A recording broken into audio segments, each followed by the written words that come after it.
बिस्मिल्लाहिर्रहमानिर्रहीम। बाब इस्बागिल वज़ू।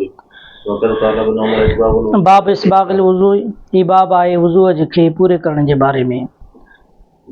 माक़बल में रब्त या तो माक़बल में इमाम बुखारी रहमतुल्लाह अलैहि किताबुल वज़ू में वो बाब आंदो जंहिंमें अदना दर्जो बयान कई वज़ू जो। हिकिड़ो दफ़ो वज़ू खे काफ़ी धोअण वज़ू थी वेंदो। हाणे वरी वज़ू जो आला दर्जो बयान थो करे। वज़ू जो आला दर्जो इहा आहे त हर उज़वे खे 3 दफ़ा धोए ऐं मटी करे धोए। छा करे धोए मटी धोए। हाल पढ़।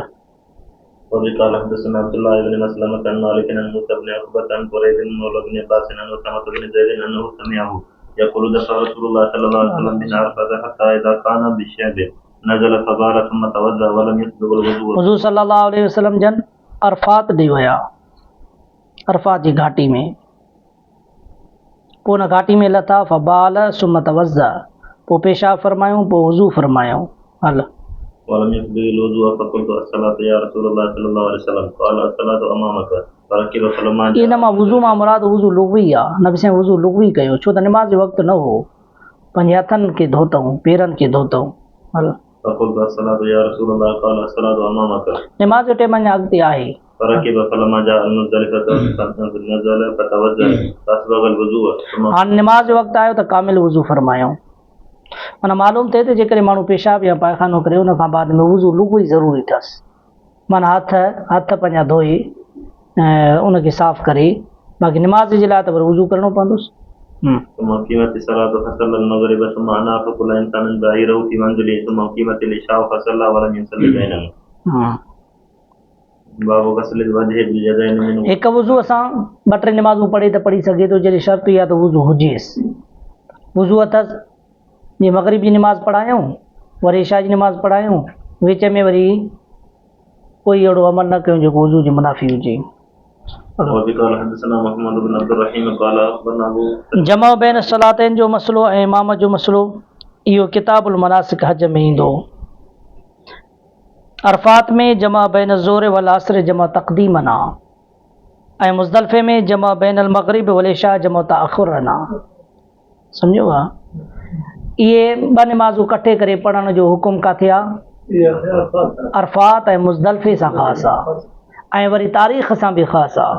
हिते असांजे लाइ इहो हुकुम न आहे। हल وقال حدثنا محمد بن عبد الرحيم قال أخبرنا أبو سلمة الخزاعي منصور بن سلمة قال أخبرنا ابن بلال يعني سليمان عن زيد بن أسلم عن عطاء بن يسار عن ابن عباس أنه توضأ فغسل وجهه أخذ غرفة من ماء فتمزمز بها واستنشق ثم أخذ غرفة من ماء فجعل بها هكذا أضافها إلى يده الأخرى فغسل بها وجهه ثم أخذ غرفة من ماء فغسل بها يد اليمنى ثم أخذ غرفة من ماء فغسل بها يد اليسرى ثم مس برأسه ثم أخذ غرفة من ماء فرش على رجله اليمنى حتى غسلها ثم أخذ غرفة أخرى فغسل بها يعني رجله। हिन बाब जो मक़सदु ई आहे त इमाम बुखारी रहमतुल्लाह अलैहि फरमायो त शुरूआत खां वठी करे वज़ूअ जी पछाड़ी ताईं 2 हथ इस्तेमालु करणु ज़रूरी न आहिनि। 2 हथ इस्तेमालु करणु ज़रूरी न आहिनि। गस्लुल वजह बिल यदैन मिन गरफ़तिन वाहिदा, हिकु लप सां। मता कोई ईअं सम्झे त वज़ू कामिल तॾहिं थींदो जंहिं 2 हथ इस्तेमालु कयूं वज़ू में, त इमाम बुखारी रहमतुल्लाह अलैहि फरमायो त 2 हथ इस्तेमालु करणु ज़रूरी न आहे। त इब्तिदा खां वठी करे इंतिहा ताईं 2 हथ इस्तेमालु कजे। मुंहुं बि 2 हथनि सां धोइजे, हथनि में बि ईअं पाणी खणी 2 हथनि सां धोइजे, इहो ज़रूरी न आहे। हिकिड़ी लप सां जेकॾहिं हिकिड़े हथ सां धोतई त उहो काफ़ी अथसि। हाणे हुन जी दलील में आणे थो रिवायत अनहु तवज़्ज़अ फग़सल वजहु अख़ज़ ग़रफ़तन मिन माइन, हिकु लप में पाणी खयूं ऐं गुरड़ियूं बि हिकु लप सां कयूं, इस्तिंशाक बि हिकु लप सां कयूं।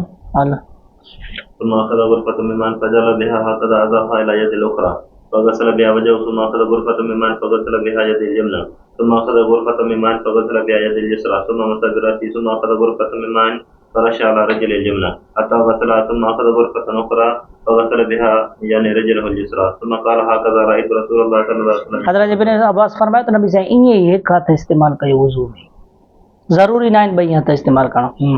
बाब तस्मियत अला कुल हाल व इंद विकाय।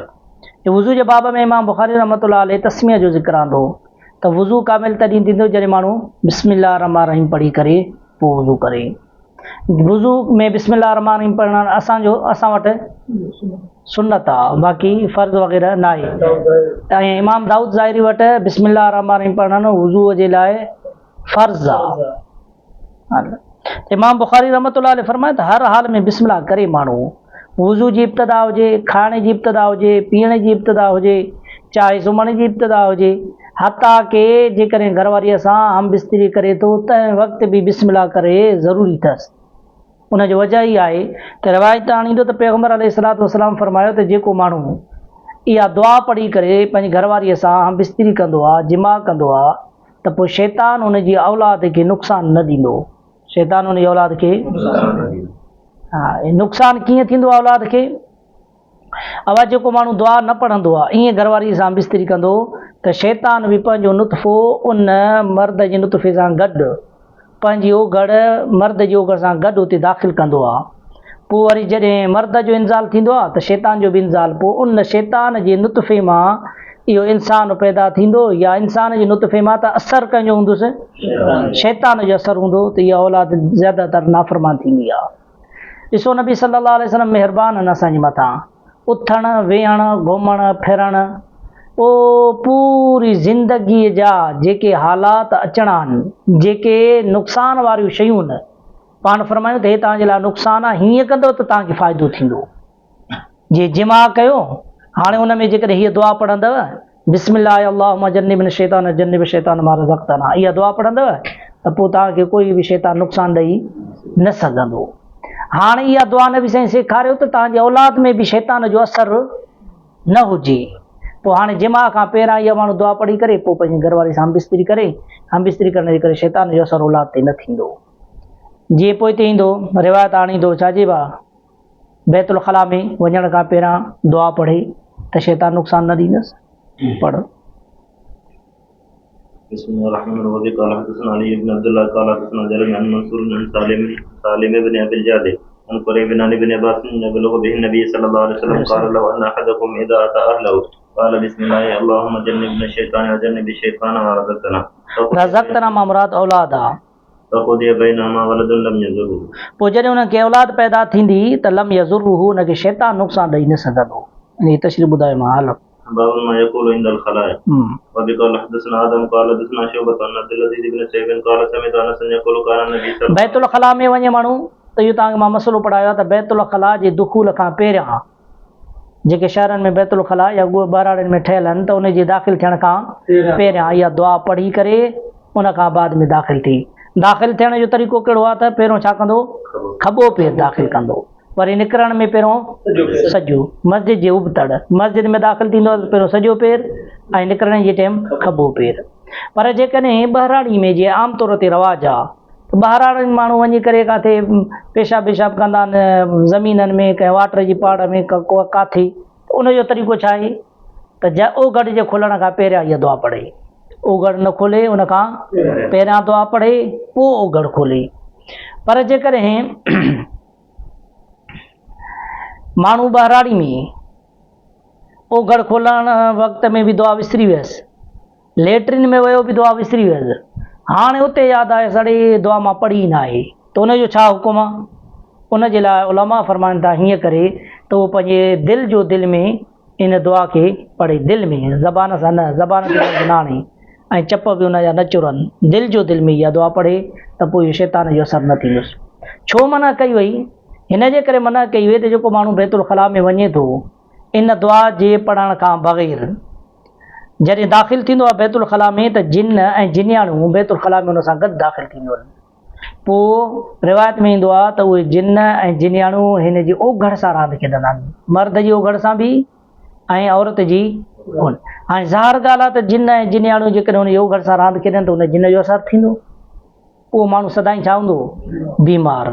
तंहिंजे करे साहबा फरमाइनि था त यहूदी असांखे चवनि पिया त तव्हांजे नबी महिरबान तव्हांखे एतिरो कुझु सेखारियो आहे जो बैतुल ख़ला में दाख़िल थियण जो तरीक़ो, उते वेहण जो तरीक़ो ऐं दुआ बि तव्हांखे सेखारींदी त कुझु नुक़सानु न थिएसि। सम्झो भा उहा दुआ कहिड़ी आहे? रिवायत में अचे थी, पढ़। अल्लाहुम्मा इन्नी अऊज़ु बिका मिनल ख़ुब्स वल ख़बाइस, ए रब मां तुंहिंजी पनाह में थो अचां ख़ुब्स नर शैतान जिन्हनि खां, ख़बाइस माना जिन्याणिन खां। بابا بن عرر كان شعبة وقال غندر عن شعبة إذا أتى الخلاء وقال موسى عن حماد إذا دخل وقال سيد بن زيد حدثنا عبد العزيز إذا أراد أن يدخل.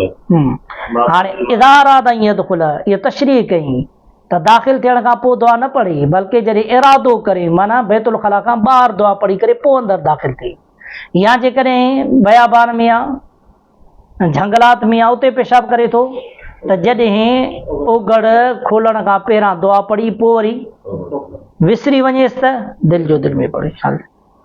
باب وزل ما عند الخلاء. وفي قال حدثنا बाब वज़िल माल इंदल ख़लाए पाणीअ जो रखणु बैतुल ख़ला में। हुज़ूर पाक सल्लल्लाहु अलैहि वसल्लम जन बैतुल ख़ला में इरादो कयो बैतुल ख़ला ॾे वञण जो त हज़रत इब्न अब्बास फरमाए थो त मां वञी करे नबी सल्लल्लाहु अलैहि वसल्लम जे लाइ अॻ में पाणी रखियो। हुज़ूर सल्लल्लाहु अलैहि वसल्लम ॾाढो ख़ुशि थिया। पाण फरमायूं त पाणी कंहिं रखियो आहे? ॿुधायो त साईं इब्न अब्बास पाणी रखियो आहे। पोइ नबी साईं दुआ ॾिनी अल्लाहुम्मा फ़क़्हिह फ़िद्दीन, ए रब हिन इब्न अब्बास मुंहिंजी ख़िदमत कई आहे इनखे दीन जी सम्झ ॾे। इन मां मालूम थियो त कंहिं बुज़ुर्ग जे लाइ या अहलुल्लाह जे लाइ या उस्ताद जे लाइ माण्हू बैतुल ख़ला में अॻ में पाणी रखे त इहो रखणु छा आहे जाइज़ आहे। वरी अॻिले ते हक़ु इहो आहे त उनजे एवज़ में उनखे छा ॾे दुआ ॾे शुक्रियो अदा करे। सम्झो साईं। हलो وفي قال حدثنا عبد الله بن محمد قال حدثنا هاشم بن القاسم قال حدثنا ورقة عن عبد الله بن أبي يزيد عن ابن عباس أن النبي صلى الله عليه وسلم دخل الخلاء فوضعت له وضوءا قال من مزح هذا فأخبر فقال اللهم فقهه في الدين. باب لا تستقبل القبلة بغاية وبول إلا عند البناء جدار أو نحوه. क़िबले ॾे मुंहुं करे पेशाब करणु पायखानो करणु अहनाफ वटि छा आहे अलल इतलाक़ नाजाइज़, चाहे इस्तक़बाल हुजे चाहे इस्तदबार हुजे, चाहे उहो शहरनि में हुजे चाहे ॿाराड़ी में हुजे, बयाबान में हुजे झंगलात में हुजे शहर में हुजे, लेट्रिन ठहियलु अथसि त हाणे काबे ॾे मुंहुं बि नाहे करिणो ऐं काबे ॾे पुठी बि नाहे करणी। छो? हिन जे करे त इहो ताज़ीम वारी जॻह आहे, इन ॾे पुठी बि न कबी ऐं मुंहुं बि न कबो। एतिरे तव्हांजो पैगम्बर अलैहिस्सलातु वस्सलाम फरमायो जंहिं माण्हू काबे ॾे मुंहुं करे थुक उछली त क़यामत जे ॾींहुं हुनजी पेशानी तां ईअं थुक पई टिमंदी। हाणे जॾहिं थुक पलीत बि न आहे पोइ बि काबे ॾे मुंहुं करे थुक उछलण जो एॾो वॾो गुनाह आहे त पेशाब ऐं जेको पायखानो करे थो हुनजो केॾो वॾो गुनाह हूंदो।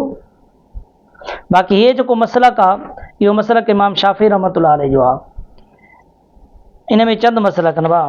अहनाफ वटि अलल इतलाक़ नाजाइज़, बाक़ी अलल इतलाक़ जाइज़ माना काबे ॾे मुंहुं करे या पुठी करे उहो छा आहे जाइज़।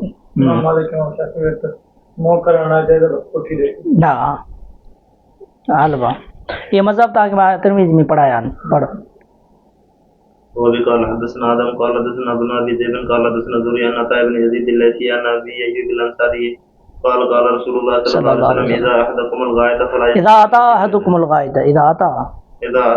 الغائط فلا يستقبل القبلة ولا يولها ظهره شرقه وغربه मदीने वारनि जे लाइ हुकुम आहे।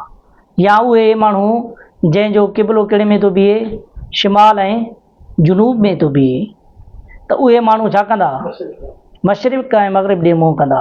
पर जंहिंजो क़िबलो बीहे ई कंदे थो मग़रिब ॾे बीहे थो क़िबलो त पोइ उहो मशरिक़ ऐं मग़रिब ॾे मुंहुं न कंदा, बाक़ी शिमाल ऐं जुनूब में कंदा। जीअं पाकिस्तान आहे हिंदुस्तान आहे हाणे इन्हनि खे क़िबलो काॾे थो बीहे मग़रिब ॾे, बाक़ी हाणे मदीने वारनि जे लाइ क़िबलो काॾे थो बीहे जुनूब ॾे। ऐं वरी फ़लस्तीन आहे शाम आहे इन्हनि मुल्कनि जे लाइ ईअं बीहंदो आहे क़िबलो त उन्हनि जे लाइ इहो हुकुम आहे। मां तव्हां सम्झो त हदीस में आयो आहे शर्रिक़ु व ग़र्रिबु माना मग़रिब ऐं मशरिक़ ॾे मुंहुं कयो त पोइ हाणे अल हदीस हिन खे वठी करे वरी छा कनि त मां मग़रिब ऐं मशरिक़ जे बि हुकुम कयो आहे न। हल ईअं मदीने वारनि जे लाइ ख़ासि आहे। शान वरूद खे बि ॾिसबो आहे त कॾहिं नबी साईं फरमायो आहे।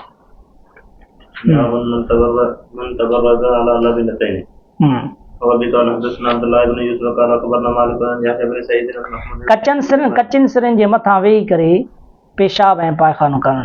इमाम बुखारी रहमतुल्लाह अलैह ही बाब क़ाइमु करे ॿुधायो त जेतिरो थी सघे पेशाब जे टेड़नि खां ऐं पायखाने जी गंदगी खां पंहिंजो पाण खे बचाइजे, पंहिंजो पाण खे।